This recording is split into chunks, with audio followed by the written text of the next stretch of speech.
Unsyndicated presents Off the Board, the weekly gambling show. Hosted by Blake Majchrzak and Mike Iavasile.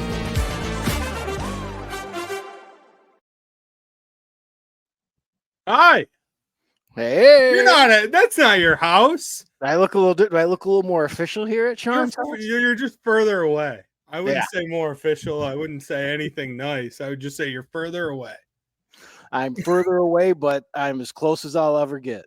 And I just realized as our intro was playing, I'm trying to post everything to socials, and I just posted Sean's episode of Off the Air from last night. I just shared that on Facebook. Yeah, and I was about to redo that. So No, that was Facebook. I haven't done Twitter yet. Oh, okay. So Nobody cares. Yeah, that's true. There's no one watching. I mean, if they are watching, they're so poor right now because of my bad betting. They hate us. I got my ass whooped last week too. Was how bad? I mean, we're going to go over it, but let me get this. There was some excitement within the games because of, I don't know if you follow the Circus Survivor, the $14.2 million contest out there in Vegas was very exciting. At one point, a guy that held off his last pick to the Arizona game, at one point, he was the only one that was going to win.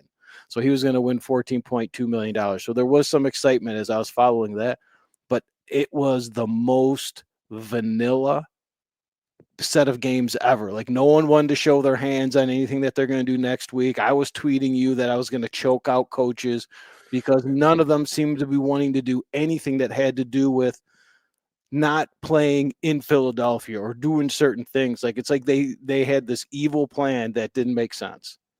Well, McVay didn't play any of his starters, even though they still technically could have moved up in seeding, and they still almost won that game. So, does McVay know something that I don't know? It was just confusing. And on top of, I mean, I get it, but we went over those numbers. McVay is not good in the first round of the playoffs when sitting his guys the week before. And yet they did it, and I don't get any of it. Quinn says he's going to play his guys. He pulls guys out early. So I didn't know what was going on. And then it just made me so happy to watch Raheem Morris just lose that game. That makes me happy because that guy is just not good.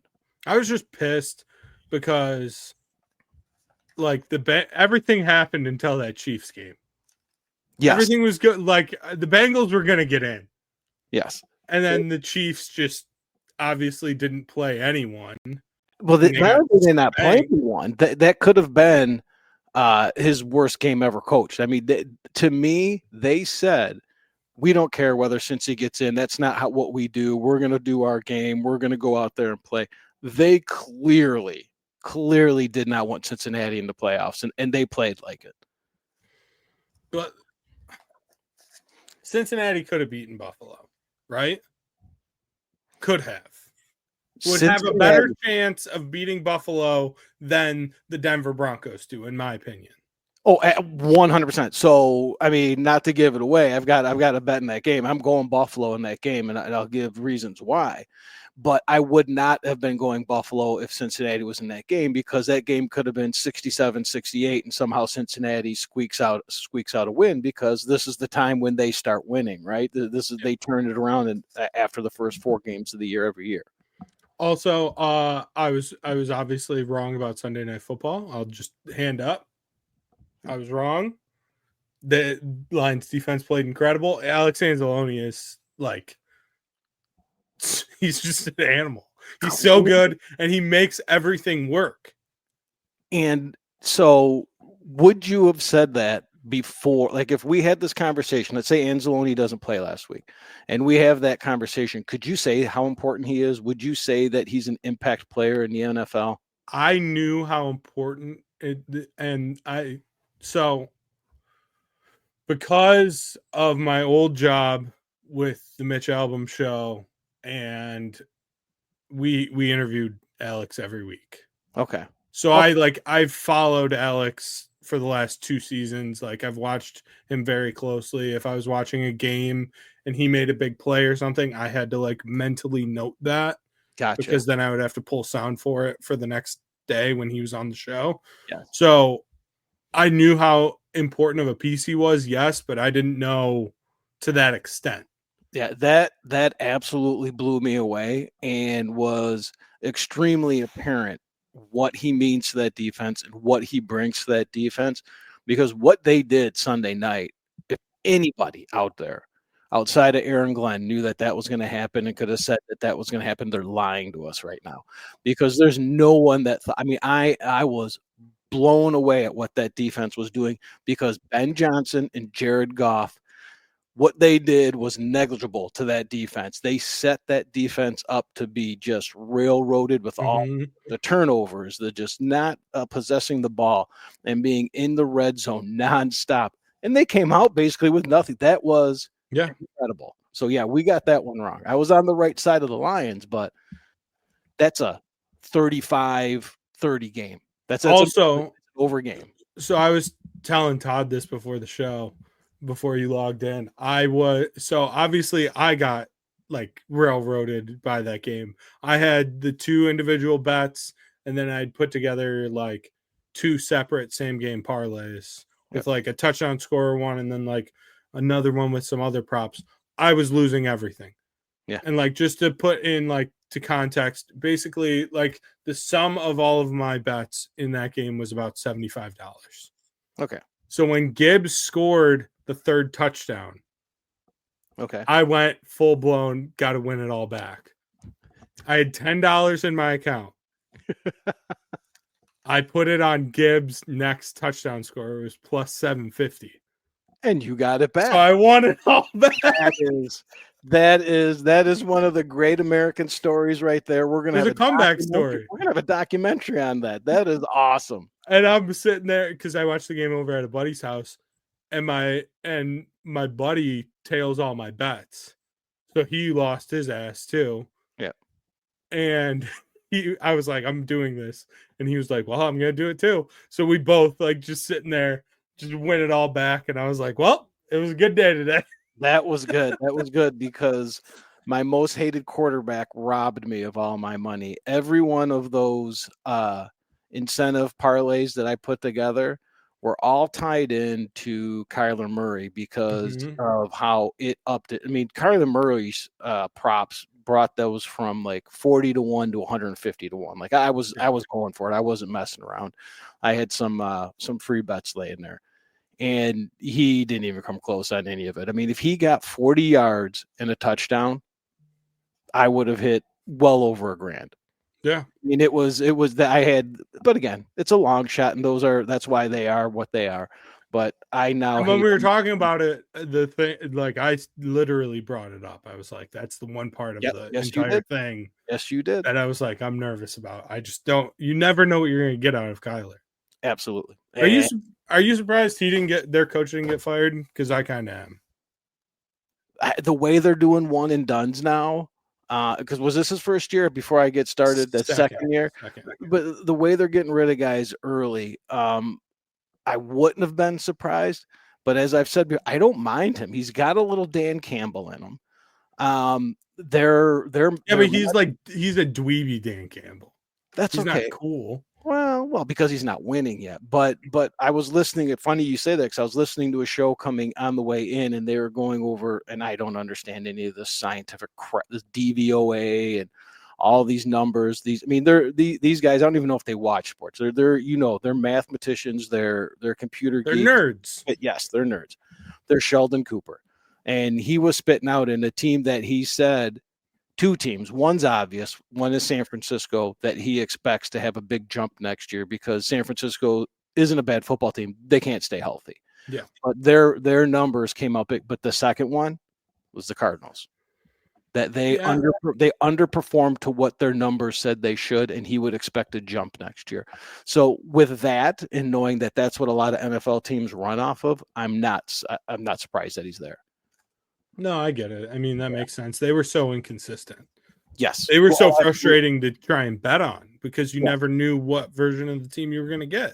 Yeah, and I mean, I would be one to say that he's not the problem. It's a Kyler Murray problem. I don't like Kyler Murray, and I really don't like him now that he's got my money. Yeah. Well, while we're on that note, we might as well just review last week's stuff real quick. I mean, it wasn't great for either of us, so I'm not looking forward to it. Like we talked about that Bengals game, they obviously won. It was a push on here, but by game time that had gone to 2.5, 3. Yeah. Yep. And I had it at 2.5, so I was pissed. Washington, like we talked about, that game was weird. Yeah, that was a crazy. I don't understand what was going on in that game. The Seattle game, the Rams just played good and covered. I mean, like, obviously Seattle wasn't really playing for anything except for incentives, but that was it. And they made it clear. They said, we're here to get him his money. And they got him his money just in time, because I don't know how much more he could have done. He looked pretty hurt there by the end. Yeah. Denver obviously smoked the Chiefs and killed Cincy's playoff hopes. And if they had done literally anything offensively, that over would have hit for both of us. Yes. But and it is what it is. I said on the show, I said that we may get this because Denver might score 40. Yeah. Because that's what they do against bad teams. And once Minnesota got into the red zone 3 times and got a total of 6 points. Yep. I knew that over was dead. Yep. So yeah, and that was when I was thinking of jumping on, because I think that that over right around halftime, before a couple field goals were kicked there, that it was right around 35, I think. Like it came all the way down. It came all the way down. But this board right here sums it up. And this isn't a bunch of BS and just me just talking, because we have a podcast. That this right here solidified my first losing NFL betting year ever. Even if you kill it in the playoffs? Even if I kill it in the playoffs, there's no way. I won't have that much of an opportunity to get there. I'm 16 games under right now. Okay. It's and I'm just the opposite, because I came out just barely profitable overall, and that's how much I killed it in college. And it's usually the exact opposite. Yeah. But I'd say, what was it, the last 5 weeks, I keep retweeting those tweets out to you about what the public has done and what the majority bettors have been taking like the last 4 or 5 weeks, and it sums it up. And part of that's on me. I've got to be able to see that, notice it, and get out of it, but I stuck on that unders and my unders and dogs all the time. And you've got to be able to see that and read the board a little bit differently. And hopefully I learned something this year, but I look at it, I can't even get mad anymore. That's just the way the year went for me. We just reassess and we go into next year with a clean slate and go from there. And maybe even reassess and go into this week a little bit differently. But we shall see. So we can get to the updated records real quick. I'm right back at 500. But that's a beautiful thing. Just that's right there. Thing. That is a beautiful thing, though. I mean, I am so far away. What is that? 15 under on the show. I mean, and the show is where really doing it, like you always say, I put you in situations where games you wouldn't take, but I've got to learn from those. I've got to be able to read that a little bit better and know that you can't go in to every bet and every game and every data point and read it the same way. I got very robotic in what I was doing. We're learning and we're going to see growth from this, is what you're saying, Mike. Wow, you just sounded like my betting therapist. I like it. Absolutely. Like I'm going to tell you, like, it was the last 4 to 5 weeks was really tough when I was doing my numbers and coming up with my little write-ups for the show and stuff. Like, I'm talking real tough. Even harder putting bets into my account. Mm-hmm. This week, I don't know what it was. I don't know if it was because it was so early, I didn't have that much to look at. I felt really, it was the first time in a long time, I felt really good. Like I was seeing it a little bit differently. I'm still probably going to get killed. I don't have the greatest of feeling with what I'm putting out there, but I felt good when I was writing it. The vibes are better. That if you can tell, you go back and watch some of them. Like I was really a mess. Even when I'm reading I write this stuff down because I'm not the smartest man. So I'm reading from it, and I was still a mess. Even when I was like, I didn't know what I was reading, even when I wrote it, not just what I was reading in the data and stuff. So You're smart. You have a system. I don't have a system. I go strictly off of the feeling in my balls, and that's it.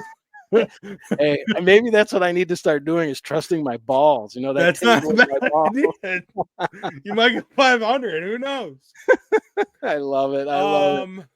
So you ready to get in these playoff games? I am ready to get into these playoff games because I think I've told you before, like my favorite weekend to go to Vegas for the longest time. Me and my wife did it like 10, 12 years in a row was AFC NFC championship weekend because I had 2 games to focus on. And I was real good. I've done really good those weekends. And that's what this reminded me of. I had 2 college games to look at. I didn't have anything.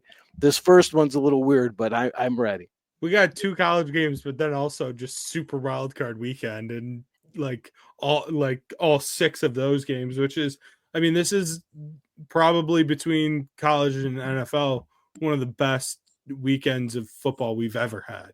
Yes, this is real good, and of course I'll be up in Traverse City calling hockey games, watching most of it on an iPad, but it's gonna be all right. I'm sure Sean will have it all set up. He's not gonna go without seeing the game. So no, we're gonna be good. So tomorrow night, the first game is Notre Dame, Penn State. Notre Dame currently is favored by 1.5. The over/under is 45.5. Real quick, Mike, how much has this line like moved around? Because I know it has moved a little bit this week. Has it ever flipped? I haven't seen it flip, but what I wrote this morning because I was going over my stuff I saw some places had it at pick this morning. Okay, I haven't seen it flip to Penn State, but I have seen it as low as pick. Okay, so I mean it's all over the board. But literally, that's when I've said this before, when you give these games this much time, that week and a half or 2 weeks, like the first round, everyone's betting on it. Everyone's using a different book. And we've said it before, you've pulled it up where you could pull up 5 books and there's 5 different lines there. You know, It's only a half point here or there, but they're all different. So that's part of the difficulty of when you're reading data and trying to do it. There's just so much out there with this much time and this many bettors. But it's funny because the over-under really hasn't moved much at all. No. So in the beginning, though, it did. So the Superbook out in Vegas actually opened this at 50. Can you believe that? Oh, they got hammered. They got absolutely hammered. Most, I think, was about 47.5. I think I can't see my numbers here. I'm going blind, but I think it opened around 47.5. So that's not bad, but they still got drilled and dropped it down. But once it hit 45.5, it really hasn't. It's really sat there. Because when I sent these numbers to Todd last week, it was at 46.5. Yeah. So it hasn't moved a whole lot since then, at least. So for me, and that one number though did change my mind on the over under, and I was just like, I'm going to stay away from it. But I am going to stick with my original pick, which is Penn State plus the 1.5.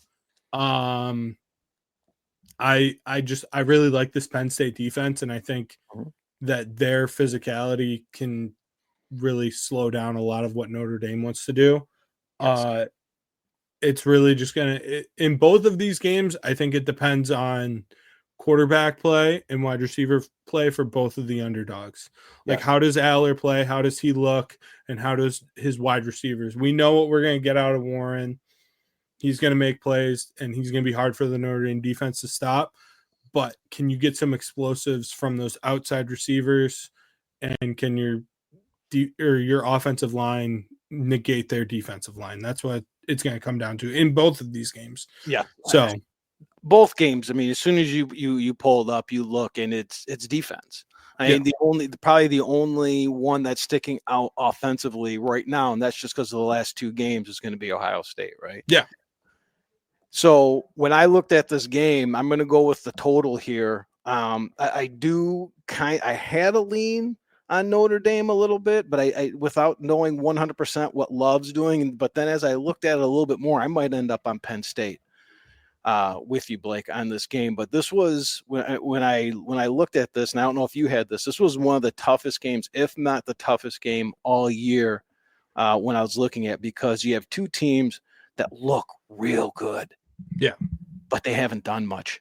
You go through that. That's both their schedules are really stinky, right? Yeah. So I'm not BSing you. I'm on the total here, and I wrote it up for the under, and I wrote it up for the over, and I let it sit all night. I came back this morning and I reread what I wrote down there, and this is where I ended up. But I swear I didn't know where I was going with this because money's on both sides. So, all right, both teams are coming in here. They got solid top 10 defenses, allowing a combined 28 points a game, Blake. That's what we said. When you see this game, you're thinking defense, defense, and defense. The public and the early sharp money saw this as an easy under, with around 70% of the bets coming in on the under.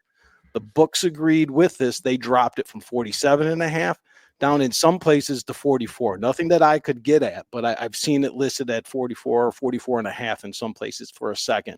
However, some late sharp money's hitting the over and on the sharper books, depending where you look at. I mean, and it's a contrarian one. It's a low amount. It's about like 18% of the bets, 40% of the money is coming in some of these sharp books on the over as we get closer to game time. In the last 12 weeks, no matter whether we question this schedule or not, Notre Dame is over this total 11 times. In the last 11 weeks, Penn State's been over this total 9 out of 11 times. Everything that I've looked at in that other write-up tells me this is an under game. But I'm fading my numbers, I'm fading my feelings, and I'm going over in this game, Blake. Believe it or not, I'm going over, and I'm looking at some misleading stats possibly when I look at this. Notre Dame has the number 5 rated defense against the pass, but it's a weak schedule that they're up against. And what I keep thinking of is that USC game where USC, I was texting you the whole time, USC was throwing the ball all over them. Think about what Penn State did with the Oregon game. They used a little bit of that pass. Aller looked good to open up that run. Again, Notre Dame's got a better pass defense than they do the run defense. Penn State's got the number 7 rush defense. Now, Love's not 100%. Notre Dame's going to need to pass the ball. They're not going to run into the teeth of this defense. They're going to pass on this ball. And if they can do that and they can get successful with that pass, I think that also will open up the run for them and make them not one-dimensional. The one thing I do expect, and why I ended up going to over, I do expect at least one defensive touchdown here. And I'm going to need it. And I think I'm going to need it. And the last thing I wrote down here was that scares me, that was pushing me towards the under on this game, was the game that Notre Dame lost against Northern Illinois. They're actually a pretty highly rated defense, probably the best defense I think that Notre Dame may have faced. And look what they did to them. I think it was, a 16-14 game? Yeah. So that kind of scared me. So Penn State was right there. Rankings-wise, I mean, I couldn't believe it. I looked as many rankings as I could, and Northern Illinois was right there with Penn State. But I'm going over in this game. I don't know why it's going to be there, but I do believe I'm going to at least get one defensive touchdown to help me out. Yeah, defensive or special teams, like Notre Dame's, I think, blocked 4 punts this year. Yeah. They have a very, like we saw it early in that Georgia game where they had the 2 like running into the kickers. And the first one like could have been blocked easily. Yep. Like we see a lot of those plays for that special teams unit. They have a very aggressive special teams. So something like that, 100%. I mean, because that changes the entire game script. Yeah, for that to work, it's just they can't be one-dimensional. Leonard's got to pass the ball. Even I went back, I'm like, man, I thought he passed well against USC. I still think he was under 200 yards, but he was passing the ball. That opens it up, because you think about it, Blake, in the playoffs, a 98-yard touchdown run and a kickoff return. Their offense has absolutely sucked. So I'm going over. Yeah. So, and it's like we talked about it. Okay, am I supposed to trust James Franklin, who, like we've talked about, he chokes, but Notre Dame, my entire life, has choked in big spots. Yes, they have. I do. If you're going to give me a coaching advantage, though, I'm taking Notre Dame. I agree, which is insane to think about. But Franklin's, he hasn't had as much doy this year. No. But we're still waiting for like that moment. Yes. You know? But with a weak schedule where they were favored for the most part, except for that Ohio State game and the Oregon game, that's when he does well. It's when he's a dog. So this one going down to pick, who knows? But he's still really, he's going to go off as a dog here. Let's just say. Yep. And the other game is that in my opinion, and I said this last week, and I will 100% stick with it. I think this is like the de facto national championship. Whoever wins this game, I will be taking in the championship, which is going to be very painful for me if it's one of these two teams. Yeah. But Ohio State, Texas. Ohio State is favored by 6. The over-under here is 53.5. Mike, you go ahead and go first on this one. All right. Going into this game, I'm taking a total on this one too. Both teams have flown over this total in their 2 playoff games. In fact, for the whole season, these teams have been averaging over 70 points a game. A whopping 81% of the bets at one book and 76% of the bets on the other book like these numbers because they're all over the over right now. They're running to the ticket line to put their money on the over. However, despite this lopsided betting, Blake, this total opened 54.5 and has dropped down to 53.5. Now we have 2 of the top 10 defenses and a broken Texas offense, especially in the second half. We talked about that last week. Texas does not look good when they're off script. Sark doesn't know what to do. I expect this game to be closer to the Ohio State, Michigan, and the Texas, Georgia games. Texas has the D to force Ohio State to run the ball. They've got to stop that air attack that they've been doing. Is it Smith, the receiver, who's been out of control? 18-year-old stud. Come on. But Texas has got the D to force that run. Both teams will need to run the ball to win. I'm on the under. I got to deal with that kid for 2 more years. Yes, you do. But yes, Ryan Day's not going to use it. Unless he goes a little Maurice Claret. And here is another one. I don't write these things down all the time. I try to. But Ryan Day isn't the greatest as a neutral site favorite. But what I did catch out of that is I think he was like 8-1 or something like that to the under. Okay. Games as a neutral site favorite. Now, how neutral is this going to be though? Because this game is in Dallas. Well, even worse for Day. Yeah. That's a part of it. And obviously Ohio State fans travel well. They're going to go to any game. They will have a very large population there. Like it's probably going to be like 60-40 Texas to Ohio State fans, but still like there will be more Texas fans with this game being in Dallas. I am going to take Texas plus the 6, and I'm also going to take the over. I said at the beginning of the season I thought it was Texas or Ohio or Oregon to win the Natty. And I'm going to ride with that. I think Texas's defense is, out of all 4 of these teams left, the best unit that we'll see on the field. That their defense is awesome, and they have the secondary to slow down Ohio State's receivers. I don't think you stop them, especially like we were just talking about Smith. He's insane. He's 18, 19 years old, and he looks like he could legitimately be playing in the NFL right now. Oh, and he'd be the number 1 on the board, I think, right now. Yeah. Well, yeah, especially because of his age. I mean, think about it. Like, body-wise, he isn't taking the hits. Right. But I think it's going to all come down to Quinn Ewers and how he plays and how he shows up. Or if they end up changing on the fly and going to Arch, it's going to come down to Texas's quarterback play. I love the matchup for Texas's D-line against Ohio State's offensive line, which has looked better in the last couple weeks, but still, what competition. Like Oregon's defensive line has been kind of up and down this year. Tennessee's obviously was good, but I don't think it was on the level of Michigan's, and we saw what Michigan's defensive line did to that Ohio State offensive line. So, and I'm tired of hearing this. We just treated that game like a scrimmage crap. I believe if Sark is worth anything, He knows that Michigan, Ohio State film inside and out. He has the offensive line and the defensive line to do exactly what they did. And then it's just going to be, is Ryan Day going to coach what he has, or is he going to go doy-doy?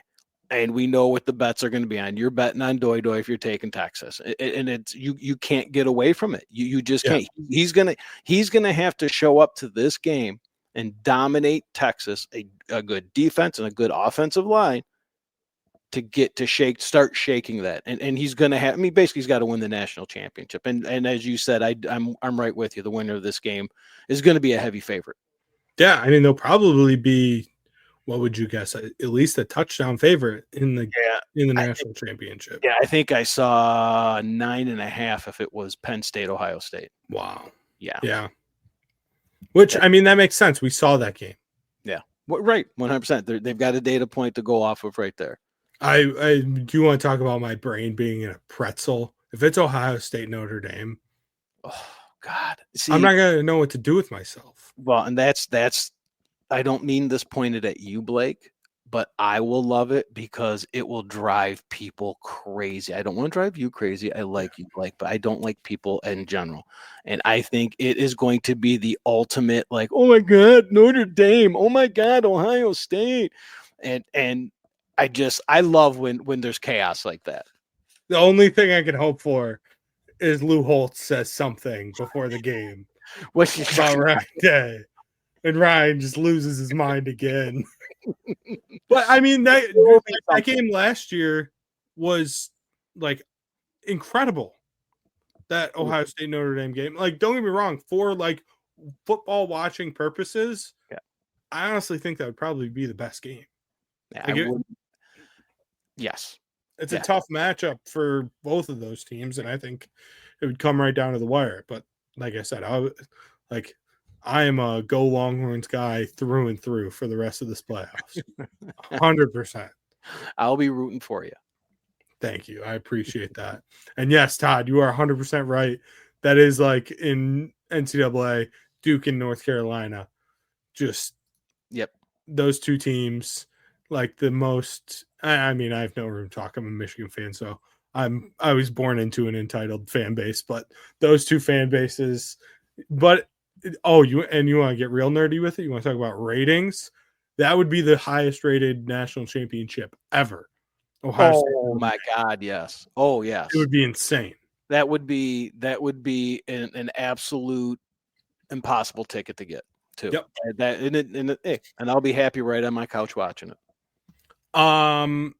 So real quick before we get into wild card, do you have any future? Are you going to put in any futures for Super Bowl winner? Do you have any feel whatsoever? I have no feel right now. I had a feel about a month ago, and I put in 2 exactas. I've got Buffalo beating the Eagles and the Eagles beating Buffalo. I did the math, and just picking Buffalo and the Eagles to get into it, I could take the same amount of money and split it up and put it into here and still double my money. So I've got the Eagles beating Buffalo, Buffalo beating the Eagles. So I do have my Rams future. Oh wait, no, you're right. Remember I did. I bet I was drinking, but I've got the Chargers at 35-1. I don't hate that. I don't hate it. I really don't.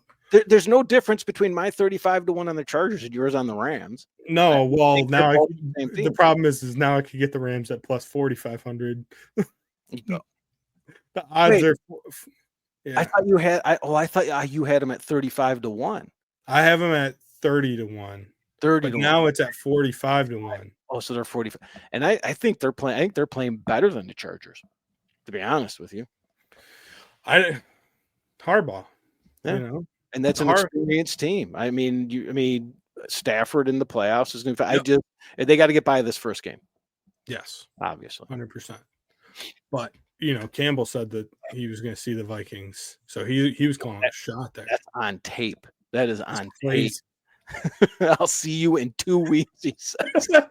But he said it in like the nicest way. Like he wasn't like, oh, you know what I mean? That was just being respectful. Like, hey, we like what you did. You're the first 14-3 wild card team ever. Like, go get it done, and let's do this again. I think that the AFC is wide open. I think the NFC, it's like a 2-team race. I think it's Philly and Detroit. Philly, Detroit, Buffalo, KC. I mean, you can't take the KC out of it. Now, here's the KC, Baltimore. Yep. I don't trust Lamar in the playoffs. No, that is, and I put a bet, and I said I hope playoff Lamar gets fixed because I've gotten burned by him almost every year. I heard either Baltimore or Buffalo at KC AFC Championship. KC's a dog. Really? Yep. That's now. No, obviously nothing's official. I haven't seen anything. I'm telling you right now what I would do. Oh, you have to, right? Yeah. You have to. At home playoff dog Mahomes. Were they a dog when they lost to Brady that year at home? Patriots. I don't remember. I don't remember. You could have told me that was 20 years ago, and I'd believe you. That was a great game. That was such a great game. No, what I'm hoping for, what I'm rooting for, in all honesty, I want Buffalo Detroit. I think it would be incredible. That would the rematch of that game would be great. A rematch, two fan bases that have had their hearts ripped out 1,000,001 times. Over under 62.5. Give me the over. Oh, I would hammer the under. It's just that the Super Bowl total is so inflated every year. But I'm a sucker for it. I am at times, but I would have to imagine it would be too big. Imagine though, like still there's one fan base that just gets their heart ripped out one more time. Like just the drama of it in New Orleans, everything about it. It would just be awesome. That would be great. I would like it. I mean, that's the one I'm rooting for. Let's hope. And then I would hammer the Bills. I really would. I'm going to be honest. I honestly, I couldn't bet on it. Yeah. I couldn't. I can't sit there and feel good about myself winning money if the Lions lose, and there's not a chance in hell I would bet on the Lions and jinx them in the Super Bowl with the way my luck's go. Like there's no winning for me. I stay away. My dad, because my dad like asks me what my picks are he calls me every Saturday. It's awesome. Mm-hmm. He doesn't gamble anymore, but he used to. But he asks me like, who are you taking this weekend? Blah, blah, blah, blah, blah. And he was like, who are you taking for Sunday Night Football? And I'm like, I'm taking the Vikings. And he's like, so he calls me Monday. He's like, why do you hate the Lions? I'm like, Dad, I don't care. I'm so indifferent about them. Yes. Like I don't have an NFL team. I don't like pretend like I do. The closest thing I have is Joe Burrow and the Bengals. I'm just like, I'm indifferent. Like I never have cared. And he was like, probably a good thing. Okay, that's fair. Like that's fine. But he's like, you better get that figured out because he's like, I think they're going to the Super Bowl. I was like, get that figured out. The dad comment. My dad, you would love my dad. He's a character and a half, man. That's good. He's something else. That is good. I hopefully I've taught my son as well as he's taught you, and my son's impartial too. I hope. Yeah, we haven't had the talk. The only thing that I genuinely care about is Michigan football. Everything else, I'm like, yeah, I just like sports. Yeah, that's good. It's not a bad thing. Fandom it can drive you absolutely crazy, and especially if you're latched on to the wrong one. Like I mean, any of us old timers go right to our dads and blame them. I mean, I am the way I am because of my dad. He was a Lions fan. He loves the Lions. He used to travel and go see him play in Dallas and all that crap. The Red Wings, everything. It's all on them. So hopefully I've steered my the Wings are the one other team that I'm like, I want them to do well and like I care because that goes back to like you were just saying, like my youth. Because I was born in 93. The Wings were on that run, and my dad was super like he loved it, so I was super into it. And now I care, but now they stink, so it's kind of hard. Yeah. But well, you're gonna tell coming up right after this, that's a great tease, is going to be What the Puck. And I'm sure you guys are going to be talking about the hot streak that they've been on lately and the coaching change and everything. So a lot of stay happy tuned. Stay tuned on this channel for that. And you'll get some hockey knowledge because you won't get it out of me. That's for damn sure. All right, let's get some Super Wild Card Weekend picks going. Let's see if I can get myself off the NFL schneid that I'm on. When Houston made the playoffs, you could have written it down in pen. You knew exactly what time this game was going to be played. It is always like 4:00 on Saturday when Houston is in the playoffs, no matter what. Houston is playing the Chargers in Houston. Chargers are favored by 2.5. The over-under here is 42.5. Like I said, I don't hate your Chargers bet at all. But if there's one thing I'm confident in this game, is the under. Because Houston's offense has been so up and down, and obviously they're very injured. Nico Collins has really been the only like solid productive player that they've now gotten back healthy. You never know what you're going to get out of Mixon. Yep. If they're playing a good defense, he's probably not going to have a good day. CJ Stroud is going through sophomore slump.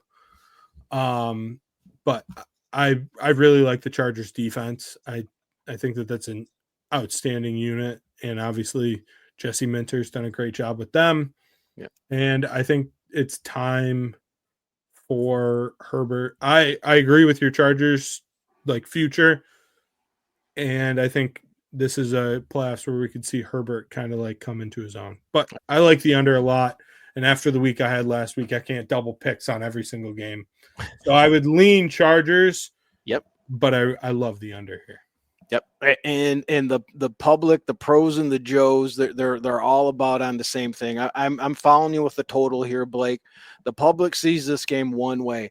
They've got the Chargers all day, and not only are 80% of the bettors on the Chargers, but 71% of the bettors are on the over, as they have seen the Chargers games blow way past this total like the last 5 or 6 weeks. However, even with a majority of bets and money on the over, this total opened 44.5 and has dropped down to where we have it at 42.5, sir. That is because there's sharp money on that. I'm going with the Chargers' #1 defense in the NFL, a much improved Texas defense, even though they didn't look it in that Kansas City game a couple weeks ago. Harbaugh is going to want to control the ball in this road playoff game. He's going to run. The Texans, we know you talked about, they got a depleted receiver core. It's basically Nico Collins right now and by himself. Mixon's going to have to run that ball, and they have to do it to protect Stroud. Stroud looks really shaky. I'm going on the under too. I'm siding with the sharps and the books. The books agree with this one too. This is a good one to be on. Yep. And then Saturday night, we will be going to Baltimore, Pittsburgh at Baltimore. Classic AFC North matchup, and we got our boys a big dog. Yes, 9.5 points. Baltimore's favored by over under here of 43.5. So you go ahead, Mike. Start us out on this one. And we know all the trends. We know all the Tomlin trends and stuff like that. But the Harbaugh trends in this one, where he's not even good against Pittsburgh himself, I think those are when it's a tighter window, like 3.5 to 5.5. When it gets big like this, I think this one really favors Harbaugh. And what I've going with the side here, sometimes the eyeball test is right and recency bias tells you an accurate story. These two teams are heading in the opposite direction. You got Baltimore, it's on a 4-game winning streak, easily covering in all 4. Pittsburgh is on a 4-game losing streak, 1-3 against the spread. In some books, they're 0-3-1 against the spread. Pros and Joes are on the same side here with a majority of money and bets on Baltimore, and the books agree pushing this line from 8.5 and 10. Now, the books will move a line like that, Blake, to get away from the teasers, right? Yeah. But I expect sharp money then's going to come back, and it's going to keep it right here around 9.5, because as soon as you hit 10.5, you know people just bet numbers, right? Some guys are just going to throw that on Pittsburgh. Something's wrong with Pittsburgh. Besides the 2 games against the bad Cleveland and Bengals defense, this offense has been scoring under 20 points 6 of its last 7 games. Pickens is off. I think now I can't think. It was the quarterback. Why can't I think of his name? Russell Wilson's looking like the Russell Wilson from Denver. It's not looking good. So yeah, I'm taking Baltimore. I'm looking for an easy win, and I'm praying for no backdoor covers. And this is where I wrote, I hope playoff Lamar is fixed. I'm going to ride with the trend that I should have probably gone with last week, but this week for sure, I'm going to take Tomlin as a dog plus the 9.5. I don't like, you never know what you're going to get out of Lamar. Like you just said, George Pickens might get into a fight. We don't know what's going to happen with him. He's insane. Yes, he is. But I just see this as a lower scoring, tough, close game. I just think in the playoffs, 9.5 points is so many points. Yes. We don't see, in the playoffs, we don't see a lot of these giant spreads. 9.5 is just a lot. I think Baltimore still will probably win by a touchdown. But if I can get it at 9.5, or like you said, throw it in a teaser, get it up to 10.5. And not only was I shocked at that number, but I was shocked at the number of the sharp split on what was coming in on Baltimore. Like I think they're over Pittsburgh, they're over Tomlin. At some point, you become who you are, and you have to take a look at what Pittsburgh's power ratings were in the beginning of the year. And this, again, just like every other year, is the year that Tomlin's not going to be 500, right? But people were hammering that bet at the beginning of the year. So you have to, at the end, I guess you have to figure out who you really are. And I think the sharp bettors are telling you they really like Baltimore in this one. Yeah. I mean, I don't think Pittsburgh is a good team. I don't think that they have a chance to win this game outright. I really don't. I just, and I have so many points in the playoffs. A lot of points. It's a lot of points to give Tomlin. Yep. Next game, we got Buffalo at home against the Denver Broncos. Buffalo is favored by 8.5, over under 47. This is the Sunday 1:00 game. I love Buffalo in this spot, though. I just think a rookie quarterback going into Buffalo. I know, like I just was talking about, a 9.5 point spread being too many points. I think Buffalo's on a mission this year. Josh Allen's playing like an MVP, and they got something to prove. They want to go play KC, and I love them. So I'm going to take that and roll with it. Give me Buffalo minus the 8.5. All right, and I'm looking up right here because I'm dumb. And I've been meaning to do this, and I'm hitting buttons. I don't even know what I'm doing, but I want to get since 2002, rookie quarterbacks in their first playoff start as road underdogs have gone just 2-8 straight up and 3-6-1 ATS. That's what I was looking for. I've been meaning to get that because we also have Jaden Daniels, right? Mm-hmm. So, all right, I'm going on the side with you here too, Blake. The pros and Joes are on the same side here. 64% of the bets, 74% of the money are on the Buffalo Bills. Buffalo's 10-1 with their starters in, with that only loss coming to the Rams in a look-ahead game the week before they played the Lions. Denver, on the other hand, is 4-4 in the last 8 with 4 wins against non-playoff teams, 3 losses against playoff teams. In fact, Denver has only beat 1 playoff team all year if you take that Kansas City game out last week. I'm taking Buffalo. I'm also leaning on the over. I'm just waiting for game day numbers. I was trying to look it up real quick. It looks like Amari Cooper is going to play too, because he was just out for like a family emergency. So, because I couldn't remember if it was an injury or what was going on, because that obviously helps that Buffalo offense a lot. Just another weapon. So yeah, well, absolutely. And there's nothing popping up or nothing that tells me that anything's off with that. So, I would probably lean under here, but that number, it's just like right on that line. The reason I say over is I think Denver, from what I'm hearing, is they're on their way out with their defensive coordinator. They kept him, if you remember, was that last year? They gave up 172 points to Miami, and they didn't fire him. They kept him, and they ended the year well, and that's what the expectation was for this year. They have not met that expectation this year. Yeah, it's Vance Joseph, right? Who was the head coach there, which is hilarious. Can you believe he's got 2 interviews too? That's for what? Chick-fil-A and McDonald's? What is he doing? Well, if he works at Chick-fil-A, he can still coach on Sundays. I guess that's true. But I just came up like that. I'm quick. I'm proud of you. Thank you. Like, what is he interviewing for? My job? I don't know, but is he gonna be on the pod with us? Yeah, right. Oh God, that would be great. We need. Do you remember his first game coaching and the guy from ESPN? It was a Monday night doubleheader, and Sergio Dip was like, there he is on the field. They took him off the air like at halftime of that game. Do you remember that at all? Now that I did not remember that, but then you said that because what do you kids say now? It went viral. Yeah, I have that video saved on my phone. That's how much I love it. Like Sergio Dip just fumbling over his words. It was incredible. Bill here in the chat room is right. 8.5 and 9.5. That's a lot of points for the playoffs. But I think Denver is very much like Notre Dame and Penn State. That what they're showing in their record isn't what they've done during the year. I don't think they have a good body of work, and I think Pittsburgh is broken. Yeah, I agree. All right, on to the next one. We got Philly against Green Bay. Philly is at home. They are favored by 4.5. Over under 45.5.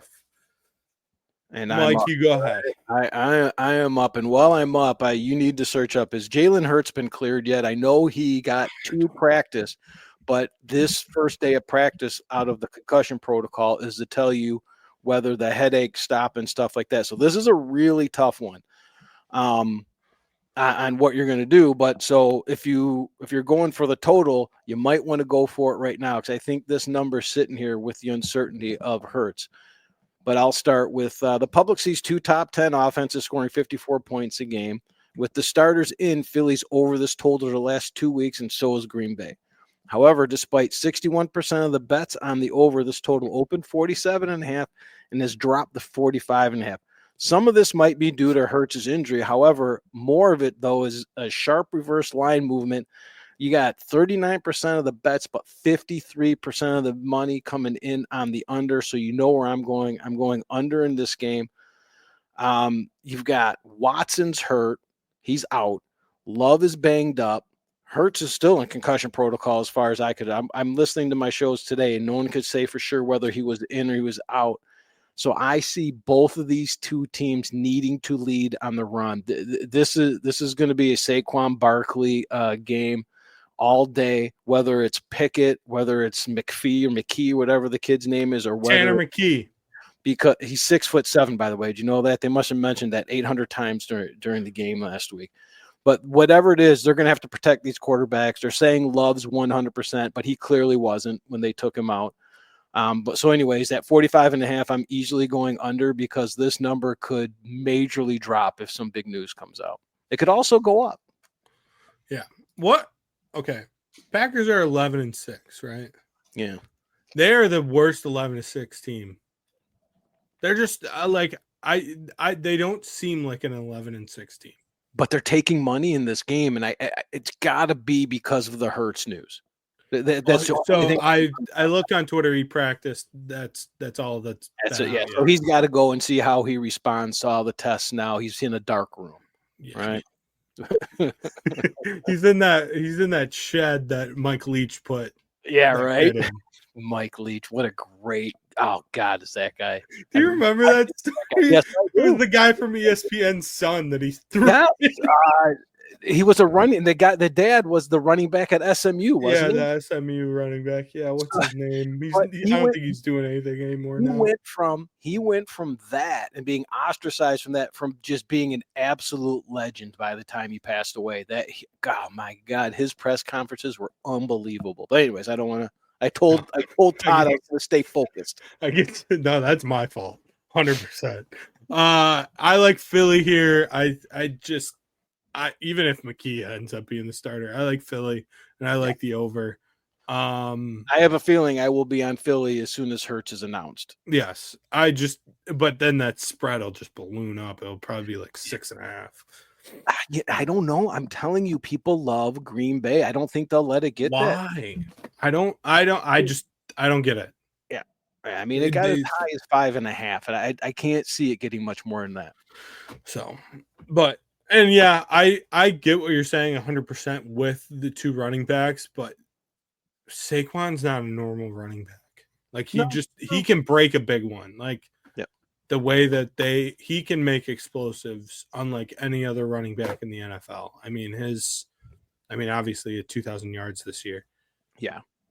And the fact that he could have broken that record, and I think he had 50 less carries than the one who has the record again. Oh my God. Yeah. He had 50 less carries and only 100 less yards. That's crazy. Yeah. Like he had an insane year. Yeah. Okay, on to the next one though. Washington at Tampa Bay. Tampa's favored by 3. Over under here of 50.5. I will start us out on this one. I see this as a field goal game. I see this as a very tight game. And with the spread being a full 3, I like Washington. If it was 2.5, I would probably be on Tampa. Yeah. I just see this being a very, very, very tight game. I love Baker. I love what Tampa has done this year. I'm happy that they were in the playoffs over Atlanta. I think that they're a much more dangerous team in these playoffs. Mm-hmm. If I wasn't picking against the spread and just had to pick who I thought and wanted to win, I'd be picking Tampa. Yeah. But with a full 3, I got to take Washington. And I gotta tell you, when it came out, I'm gonna probably end up on Tampa. On game day. I just gotta wait again for game day numbers to come up the way I'm doing things now. I was surprised this was 3, and that's just because of the rookie quarterback on the road, first playoffs. He still doesn't look right to me.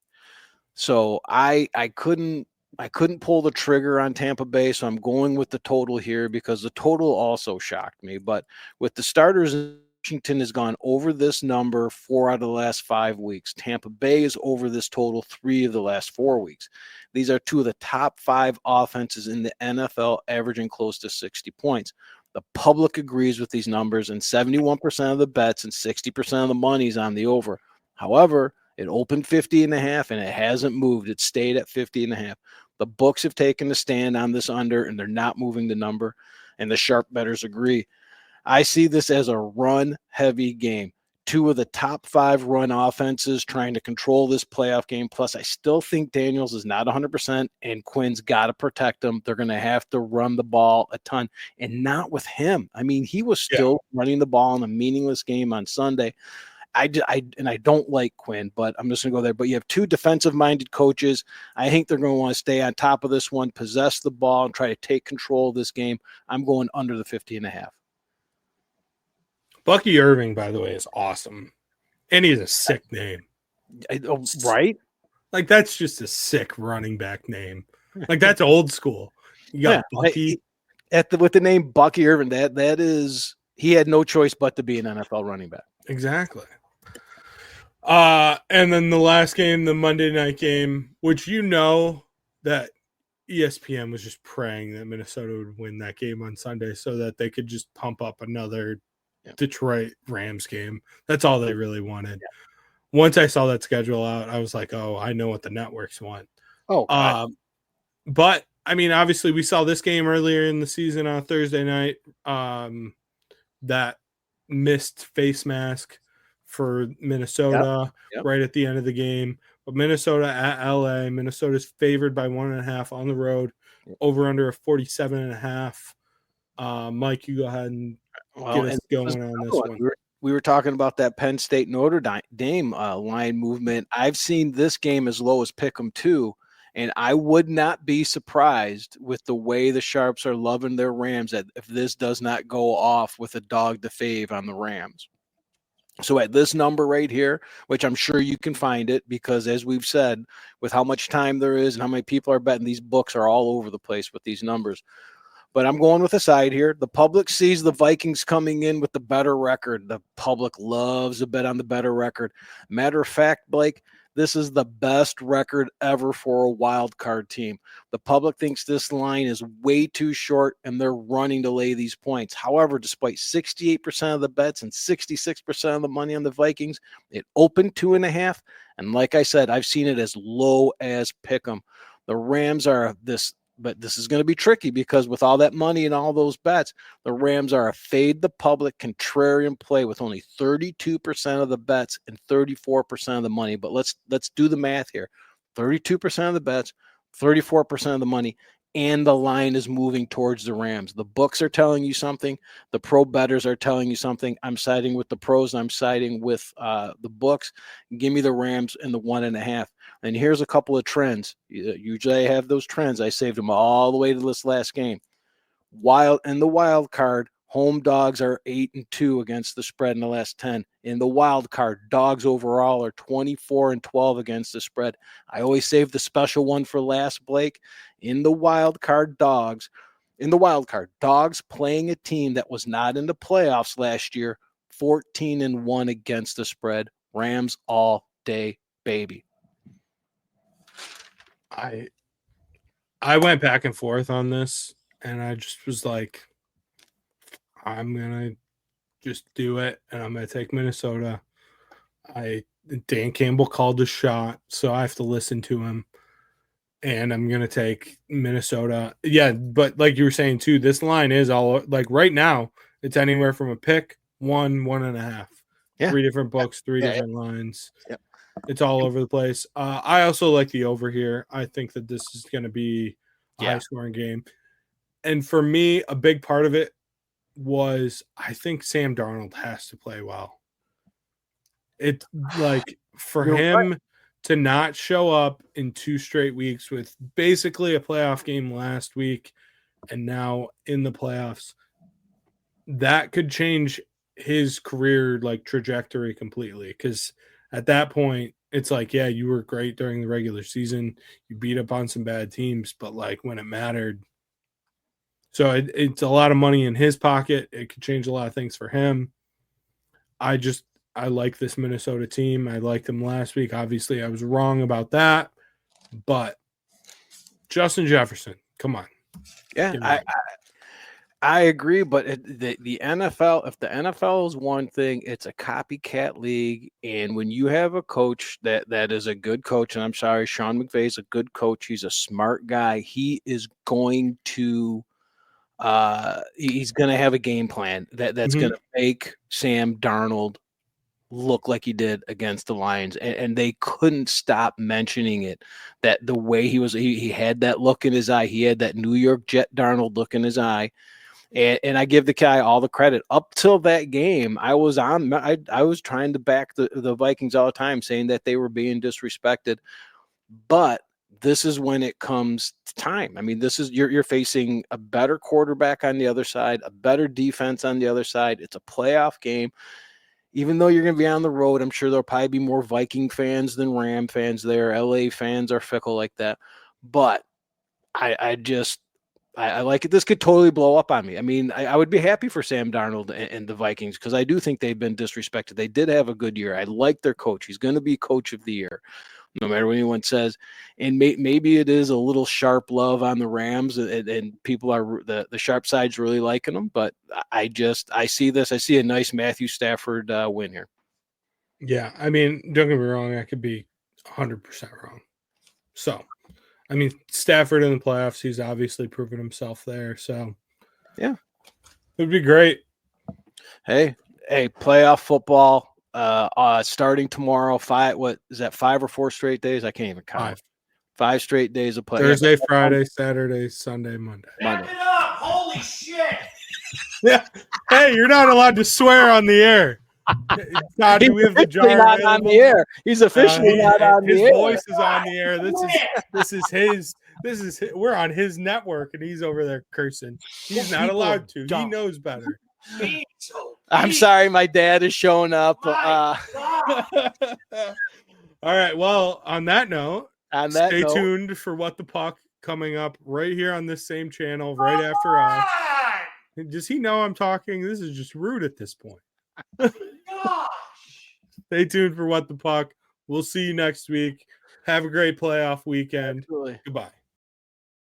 You've been listening to Off the Board. Tune in all throughout the football season for weekly picks and insights.